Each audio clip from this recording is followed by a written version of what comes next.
وقال الذين في النار لخزنة جهنم ادعوا ربكم يخفف عنا يوما من العذاب.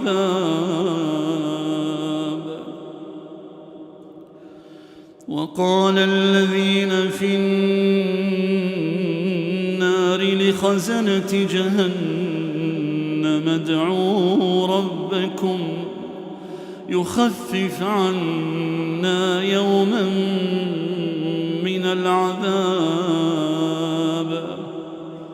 قالوا أولم تك تأتيكم رسلكم بالبينات؟ قالوا بلى. قالوا فادعوا وما دعاء الكافرين إلا في ضلال.